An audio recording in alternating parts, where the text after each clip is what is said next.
ಸೋತಿದ್ದೀವಿ ಹೊರತು. ಆದ್ರೆ ಆರೋಪ ಅನ್ನೋದಕ್ಕೆ ಇನ್ನು ನೀವು ಕನ್ಕ್ಲೂಡ್ ಬರಬೇಡಿ. ಯಾಕಂತ ಹೇಳಿದ್ರೆ ಅದಕ್ಕೆ ಬೇರೆ ಪಾಯಿಂಟ್ಗಳನ್ನ ಹೇಳ್ತೀನಿ ನಾನು, ಯಾಕೆ ಇದು ಅಂತ. ನೀವು ಒಂದು ಪ್ರಶ್ನೆ ಕೇಳಿದ್ರಿ, 2020ರಲ್ಲಿ ಏನು ಇದಿರ್ಲಿಲ್ವಾ, ಯಾರು ಹಣಬಲ ತೋಳ್ಬಲ ಪ್ರಯೋಗ ಮಾಡಿಲ್ಲ. ಹೌದು, ಹೊಸ ಪ್ರಯೋಗ ಈಗಾಗಿದೆ. ಯಾಕಂತ ಹೇಳಿದ್ರೆ 2020ರಲ್ಲಿ ಯಾರು ಗ್ಯಾರಂಟಿ ಸ್ಕೀಮ್ ಅನ್ನ ಕೊಟ್ಟಿರ್ಲಿಲ್ಲ, ಬಿಜೆಪಿನೂ ಕೊಟ್ಟಿರ್ಲಿಲ್ಲ, ಕಾಂಗ್ರೆಸ್ ಕೊಟ್ಟಿರ್ಲಿಲ್ಲ. ಹೀಗೆ ಗ್ಯಾರಂಟಿ ಕೊಟ್ಟರು. ನಾವ್ ಯಾಕೆ ಗ್ಯಾರಂಟಿ ಇವತ್ತು ನಾವು 2100 ರೂಪಾಯಿ ಮಹಿಳೆಗೆ ಉಚಿತ ಅಂತೇಳಿ ನಾವು ಘೋಷಣೆ ಮಾಡಿದ್ವಿ, ಆಮ್ ಆದ್ಮಿ ಪಾರ್ಟಿ. ಬಿಜೆಪಿನವ್ರು ನೋಡಿ, ಅವ್ರು ಇವತ್ತು ಜೈದ್ ಬಗ್ಗೆ ಹೇಳಿದ್ರು, ಗ್ಯಾರಂಟಿ ಇದು ಅವ್ರು ಹೇಳಲಿಲ್ಲ. ಗ್ಯಾರಂಟಿ ದೆಹಲಿಯಲ್ಲಿ ಇರ್ತಕ್ಕಂಥ ಜನ ಯಾರು, ತನ್ನ ಜೀವನಕ್ಕೋಸ್ಕರ ಬರ್ತಕ್ಕಂಥ ಮಿಡಲ್ ಕ್ಲಾಸ್ ಫ್ಯಾಮಿಲಿಗಳು. ಅದು ಪ್ರಶಾಂತ್ ಅವ್ರಿಗೂ ಗೊತ್ತು ಅಲ್ಲಿನ ಜನ ಯಾವ ರೀತಿ ಒಂದು ಕಾಂಬಿನೇಷನ್ ಇದೆ ಅಂತ. ಆ ಜನಗಳಿಗೆ ಯಾರಾದ್ರೂ ಒಂದು ಸರ್ಕಾರ ನೋಡಿ, ಬಿಜೆಪಿನವ್ರು ಫಸ್ಟ್ ಬಂದ ತಕ್ಷಣ ಹೇಳೋದು ಆಮ್ ಆದ್ಮಿ ಪಾರ್ಟಿಯ ಗ್ಯಾರಂಟಿ ಸ್ಕೀಮ್ ಅನ್ನ ನಾವು ನಿಲ್ಸೋದಿಲ್ಲ. ಆ ನಂತರ 2500 ರೂಪಾಯಿ ಇವತ್ತು ಹೇಳಿ ಸರ್. ನೀವು ಬಿಜೆಪಿ ಮತ್ತು ಕಾಂಗ್ರೆಸ್ ಮೇಲೆ ಸಾಕಷ್ಟು ಆರೋಪಗಳನ್ನು ಮಾಡಿದಿರಿ. ಇವತ್ತು ಆಮ್ ಆದ್ಮಿ ಪಕ್ಷದ ವಕ್ತಾರರಾಗಿ ನನಗನ್ಸೋದು, ಯಾಕೆ ಸೋತ್ರಿ ಅನ್ನುವ ಆತ್ಮನಿರೀಕ್ಷಣೆಯನ್ನ ಸಾರ್ವಜನಿಕವಾಗಿ ಮಾಡ್ತೀರಾ ಅಂತಕ್ಕಂಥದ್ದು. ಸೋಲಿಕ್ಕೆಲ್ಲ ಕಾರಣಗಳಿರ್ಬೋದಲ್ಲ. ಇವತ್ತು ನೀವು ಇವತ್ತು ನಿಮ್ಮ ಇಡೀ ಬಿಗ್ಗೆಸ್ಟ್ ಅಚೀವ್ಮೆಂಟ್ ನಿಮ್ಮ ವಕ್ತಾರರ ಬಾಯಲ್ಲಿ ನಾನು ಏನು ಕೇಳ್ತಿದ್ದೀನಿ ಅಂದರೆ, ನೋಡಿ ನಾವು ಗ್ಯಾರಂಟಿಗಳನ್ನು ಘೋಷಣೆ ಮಾಡ್ತಿದ್ವಿ, ಇವತ್ತು ಕಾಂಗ್ರೆಸ್ ಬಿಜೆಪಿಯವರು ಗ್ಯಾರಂಟಿಗಳನ್ನು ಘೋಷಣೆ ಮಾಡಿದ್ದಾರೆ, ಅಷ್ಟರ ಮಟ್ಟಿಗೆ ನಾವು ಸಕ್ಸಸ್ಫುಲ್ಲು ಅಂತ. ಒಂದು ಪೊಲಿಟಿಕಲ್ ಪಾರ್ಟಿ ಬೇರೆಯವರು ಏನು ರೆಪ್ಲಿಕೇಟ್ ಮಾಡ್ತಾರೆ ಅನ್ನೋದ್ರ ಮೇಲೆ ಸಕ್ಸಸ್ಫುಲ್ ಅಲ್ಲ.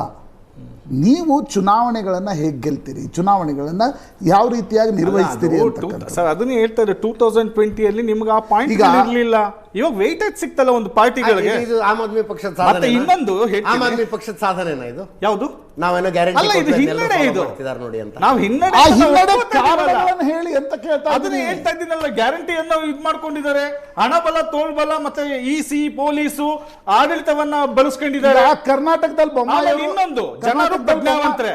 ಒಂದು ಕಡೆ ಗ್ಯಾರಂಟಿ ಸ್ಕೀಮ್ ಇಂದ ಹಣ ಬರ್ತದೆ ಅನ್ನೋದು ಒಂದು, ಇನ್ನೊಂದು ದೆಹಲಿ ರಾಜ್ಯದ ಮಾನ್ಯತೆಯನ್ನ ಬಿಜೆಪಿನವರು ಸ್ಪೆಷಲ್ ಅಮೆಂಡ್ಮೆಂಟ್ ಮಾಡ್ಕೊಂಡು 2023ರಲ್ಲಿ ಅಲ್ಲಿನ ಅಧಿಕಾರಿಗಳ ವರ್ಗಗಳನ್ನ ತನ್ನ ಕಂಟ್ರೋಲ್ಗೆ ತಗೊಳ್ತದೆ. ಯಾವುದು? ಕೇಂದ್ರ ಸರ್ಕಾರ. ಅಲ್ಲಿ ಕಂಟ್ರೋಲ್ಗೆ ತಗೊಂಡ ನಂತರ ಇವ್ರು ಯಾವಾಗ ಅಬಕಾರಿ ಹಗರಣ ಅಂತ ಹೇಳಿ ಅಲ್ಲಿ ಒಳಗಡೆ ಹೋಗ್ತಾರೆ ಜೈಲಿಗೆ, ಆ ಅಧಿಕಾರಿ ವರ್ಗಗಳೆಲ್ಲ ಕೇಂದ್ರ ಸರ್ಕಾರದ ಅಣತಿ ಅಂತ ಕೆಲಸ ಮಾಡಿದೆ. ನೋಡಿ, ಇವತ್ತು ಇಮಿಡಿಯೇಟ್ ಆಗಿ ಬಿಜೆಪಿ ಇಷ್ಟು ಸೀಟ್ಗಳನ್ನ ತಗೊಳ್ಳೋದಕ್ಕೆ ನಾವು ಬರೀ ಭ್ರಷ್ಟಾಚಾರ ಕಾರಣ ಅಂತಲ್ಲ, ಇದಕ್ಕೆ ಹೋಮ್ವರ್ಕ್ ಮಾಡಿದ್ದಾರೆ, ನಾನು ಒಪ್ಕೋತೀನಿ. ಬಿಜೆಪಿನವ್ರೇನು ಸಾಮಾನ್ಯರಲ್ಲ. ಈ ಸ್ಟ್ರಾಟಜಿಗಳನ್ನ ಅವರು 2 ವರ್ಷದಿಂದ ವ್ಯವಸ್ಥಿತವಾಗಿ ಮಾಡ್ಕೊಂಡು ಬಂದಿದ್ದಾರೆ. ಹಣ ತೋಳ್ಬಲ ಇವತ್ತು ನೋಡಿ 7,000 ಕೋಟಿ ಪ್ರಪಂಚದಲ್ಲೇ ಅತ್ಯಂತ ಶ್ರೀಮಂತ ಪಕ್ಷದ ಎದುರು ಬಡ ಪಕ್ಷ ನಾವು ಆಮ್ ಆದ್ಮಿ ಪಾರ್ಟಿಯವರು. ಇವತ್ತು ನಾವು ಈ ಎಲ್ಲ ಬಲಗಳನ್ನು ನಮ್ಮ ಮೇಲೆ ಪ್ರಯೋಗ ಮಾಡಿದ್ರೆ ನಾವೇನ್ ಮಾಡಕ್ಕಾಗ್ತದೆ? ಸೋಲು ಹಾಗಾಗಿದೆ ಒಂದು. ಮತ್ತೆ ಭ್ರಷ್ಟಾಚಾರದ ಚಾರ್ಜ್ ಆಗಿದ್ದಿದ್ರೆ ಹೀನಾಯವಾಗಿ ಸೋಲ್ಬೇಕಾಗಿತ್ತು ನಾವು. ವೋಟ್ ಪರ್ಸೆಂಟೇಜ್ ನೋಡಿದ್ರೆ ನಮ್ಗೆ ಏನು ಸುಮ್ಮನೆ ಕಡಿಮೆ ಬಂದು ಅಯ್ಯೋ ಗೆದ್ದವರು ಸೀಟ್ ಎಣಿಸೋದು, ಹೇಳಕ್ಕಾಗೋದಿಲ್ಲ. ಗೆದ್ದವರು ಸೀಟ್ ಎಣಿಸೋದು, ಸೋತವ್ರು ವೋಟ್ ಶೇರ್ ಎಣಿಸೋದು ನಾವು ನೋಡ್ತಾನೆ ಇದೀವಿ ಎಲ್ಲ ರಿಸಲ್ಟ್ ಸೋಲ್ನ ಆಲ್ರೆಡಿ ನಾನು ಒಪ್ಕೊಂಡಿದ್ದೀನಿ. ಇದೆಲ್ಲ ಒಂದು ಪೂರಕವಾದ ನೀವೇ ಕೊಟ್ಕೊಳ್ಳೋ ಸಮಾಧಾನಕರ ಡಿಫ್ರೆನ್ಸ್ 2.5% ಇರ್ಬೋದು. ಫಾಲ್ ಎಷ್ಟಿದೆ? 10%. 10% ಫಾಲ್ ಕಡಿಮೆ ಆಯ್ತಾ? ರಮೇಶ್ ಬಾಬು ಅವರು, ರಶ್ಮಿ ಅವರು ಇದ್ದಾರೆ, ಅಶ್ವಥ್ ನಾರಾಯಣ ಇದ್ದಾರೆ. ಪೊಲಿಟಿಕಲ್ಲಿ ಚುನಾವಣೆಯಲ್ಲಿ 10% ಫಾಲ್ ತುಂಬ ಕಡಿಮೆ ಆಗ್ಬಿಡುತ್ತಾ? 2% ಡಿಫ್ರೆನ್ಸು ಬಿಜೆಪಿ ಹಿಂದಿತ್ತು ಅನ್ನುವ ಕಾರಣಕ್ಕೋಸ್ಕರ 2% ಡಿಫ್ರೆನ್ಸ್ ಇರ್ಬೋದು. 10% ಇನ್ ಒನ್ ಇಲೆಕ್ಷನ್ ಅದು ಎಂತ ದೊಡ್ಡ ಫಾಲ್ ರೀ ಸರ್. ಹೊಸ ವೋಟರ್ಸ್ಗಳು ಜಾಯ್ನ್ ಆಗಿರ್ತಾರೆ, ತಮಗೂ ಗೊತ್ತಿದೆ. ಪ್ರತಿ ವರ್ಷಕ್ಕೂ ಒಂದೊಂದು ಇಷ್ಟು ನಗರದಲ್ಲಿ 20 ಲಕ್ಷ 25 ಪರ್ಸೆಂಟೇಜ್ ಬಗ್ಗೆ ಮಾತಾಡ್ತಿರೋದು ಅಲ್ಲ. ಪರ್ಸೆಂಟೇಜ್ ಡೌನ್ ಆಗಿರೋದ ಕಾರಣನೇ ಈ ರೀತಿಯ ಒಂದು ಗ್ಯಾರಂಟಿಗಳನ್ನ ಬೇರೆ ಪಕ್ಷಗಳು ಸಹ ಘೋಷಣೆ ಮಾಡಿರೋದ್ರಿಂದ. ಅಂದ್ರೆ ನಿಮ್ ಗ್ಯಾರಂಟಿ ಬಿಟ್ಟು ನಿಮ್ ಪಾರ್ಟಿಯಲ್ಲಿ ಏನೂ ಇರಲಿಲ್ಲ. ಇನ್ನೊಂದು ಪಾಯಿಂಟ್ಗೆ ಬರ್ತೀನಿ. ಸ್ವಲ್ಪ ನನ್ನ ಉತ್ತರನು ಪಾಪ ತಮಗೂ ಸ್ವಲ್ಪ ಟ್ರಿಗರ್ ಆಗ್ಬೋದು. ಆದ್ರೆ ಗಂಟೆಗಟ್ಟಲೆ ಕೇಳ್ತೀವಿ, ಅಂದ್ಮೇಲೆ ಸೋತಾಗ ಒಂದು 4 ಪ್ರಶ್ನೆ ಜಾಸ್ತಿ ಕೇಳ್ತೀವಿ. You have to bear with us. ಆದ್ರೆ ನೋಡಿ, ಇವಾಗ ರಾಜ್ಯದ ಸ್ಥಾನಮಾನ ಇದು ಮತ್ತೆ ನೋಡಿ, ಇವತ್ತು ನಿರಂತರವಾಗಿ ಸಂಘರ್ಷ ಆಗ್ತಿತ್ತು. ಒಂದು LG ಅವರ ಮುಖಾಂತರ ನಾವು ಯಾವುದೇ ಒಂದು ಫೈಲ್ಗಳನ್ನು ಕಳಿಸಿದಾಗ ಅದಕ್ಕೆ ಅಷ್ಟು ಸುಲಭವಾಗಿ ಅಂಕಿತ ಆಗ್ತಿರ್ಲಿಲ್ಲ. ಯಾವುದ್ಯಾವುದೋ ಕಾರಣಗಳು ಟೆಕ್ನಿಕಲ್ ಇರ್ಬೋದು, ಸರಿನೇ ಇರ್ಬೋದು, ತಪ್ಪೇ ಇರ್ಬೋದು, ಅದನ್ನ ಬದಿಗಿರಿಸ್ತಾ ಇದ್ರು. ದೆಹಲಿ ಜನಗಳು ಪ್ರಜ್ಞಾವಂತರೆ. ಯಾಕಂತೇಳಿದ್ರೆ ಈ ರೀತಿ ಮತ್ತೆ ಸರ್ಕಾರ ಬಂದ್ರೆ ಸಂಘರ್ಷಕ್ಕೆ ಒಳಗಾಗ್ಬೋದು. ಈ ಸಂಘರ್ಷಕ್ಕೆ ಒಳಗಾಗೋದ್ರಿಂದ ನಮ್ಮ ಆಡಳಿತ ಅನ್ನೋದು ಕೆಡಬಹುದು ಅಂತಕ್ಕಂಥ ಅಭಿಪ್ರಾಯನೂ ಇರ್ಬೋದು. ನೋಡಿ, ನೀವು ಅದಕ್ಕೆ ನಾನು ಹೇಳೋದು, ನೀವು ಎಲ್ಲ ಪಾಯಿಂಟ್ಗಳನ್ನು ತಗೋಬೇಕಾಗ್ತದೆ. ಮತ್ತೆ ಮೋದಿಯವರು ಬಹುಮುಖ್ಯವಾಗಿ 8ನೇ ವೇತನ ಆಯೋಗವನ್ನು ಘೋಷಣೆ ಮಾಡ್ತಾರೆ. ಚುನಾವಣೆ ಇದಾದ್ಮೇಲೆ 8ನೇ ವೇತನ ಆಯೋಗದ ಘೋಷಣೆನೇ ಸಾಕು. ಅಲ್ಲಿರ್ತಕ್ಕಂಥವ್ರು ಕೇಂದ್ರಾಡಳಿತ ಪ್ರದೇಶದಲ್ಲಿ ಕೇಂದ್ರ ನೌಕರರಿಗೆ ಬೆನಿಫಿಟ್ ಆಗ್ತದೆ.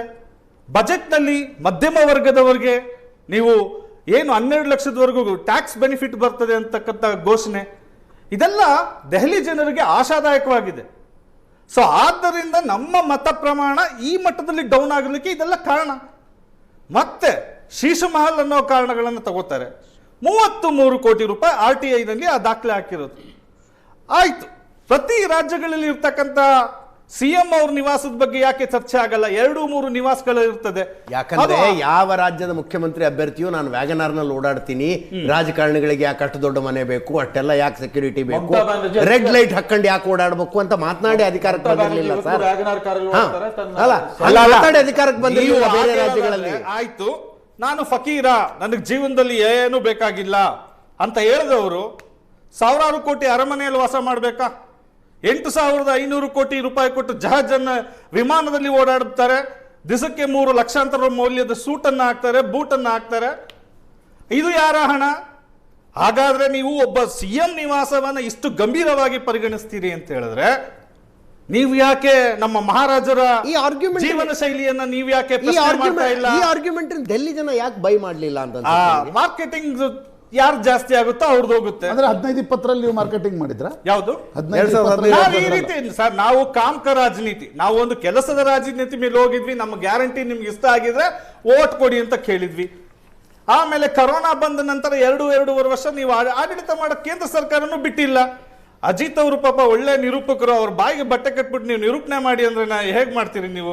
ಅರವಿಂದ್ ಕೇಜ್ರಿವಾಲ್ ಬಾಯಿ ಬಟ್ಟೆ ಅಲ್ಲ, ಒಂದು ಉದಾಹರಣೆ ಕೊಟ್ಟು ಕೈ ಕಟ್ಟಾಕಿ ಜೈಲಿಗೆ ಹಾಕಿ ನಿರಂತರ ಹಿಂಸೆಗಳು ಕೊಟ್ಟು ಯಾರು ಕೆಲಸ ಮಾಡ್ತಾರೆ? ಮಾತು ಹೇಳ್ತೀನಿ, ಒಂದು ಮಾತು ಹೇಳ್ತೀನಿ, ಬೇಜಾರು ಮಾಡ್ಕೋಬೇಡಿ. ಯಾರಾದ್ರೂ ಅರವಿಂದ್ ಕೇಜ್ರಿವಾಲ್ ಬಾಯಿಗೆ ಬಟ್ಟೆ ಕಟ್ಟಿದ್ರೆ ಇನ್ನೊಂದ್ ಸ್ವಲ್ಪ ಸೀಟ್ಗಳು ಜಾಸ್ತಿ ಆಗ್ತಿದ್ವು. ಮಾತಾಡಿ ಹಾಳು ಮಾಡ್ಕೊಂಡ್ರು. ಇಲ್ಲ ಮಾತಾಡಿ ಹಾಳು ಮಾಡ್ಕೊಂಡ್ರು. ಜಮಾನ ಹೆಂಗಿದೆ ಅಂದ್ರೆ, ನೀವು ಆಡಿದ ಪ್ರತಿ ಮಾತುಗಳು ರೆಕಾರ್ಡ್ ಆಗಿ ಉಳ್ಕೊಂಡಿರ್ತಾವಲ್ಲಿ. ನೀವು ಆಡಿದ ಪ್ರತಿ ಮಾತು ರೆಕಾರ್ಡ್ ಆಗಿ ಉಳ್ಕೊಂಡಿರುತ್ತೆ. ಪ್ರತಿ ಚುನಾವಣೆ ಬಂದಾಗ್ಲೂ ಮಕ್ಕಳ ಮೇಲೆ ಆಣೆ ಮಾಡ್ತೀನಿ, ನಾನು ರಾಜಕಾರಣಕ್ಕೆ ಬರೋದಿಲ್ಲ ಅಂತ ಅರವಿಂದ್ ಕೇಜ್ರಿವಾಲ್ ಹೇಳಿದ್ದು ಒಂದೊಂದ್ಸಲ ವೈರಲ್ ಆಗುತ್ತೆ. ಇಲ್ಲ ಸರ್, ಆ ರೀತಿ ಹೇಳಿಲ್ಲ ನಿಮ್ಗೆ. ಇಲ್ಲ, ಅದೆಲ್ಲಿಂದ ಈ ರೀತಿ ಮಾಹಿತಿಗಳು ಬರ್ತದೆ ಅನ್ನೋದು ಗೊತ್ತಾಗ್ತಾ ಇಲ್ಲ.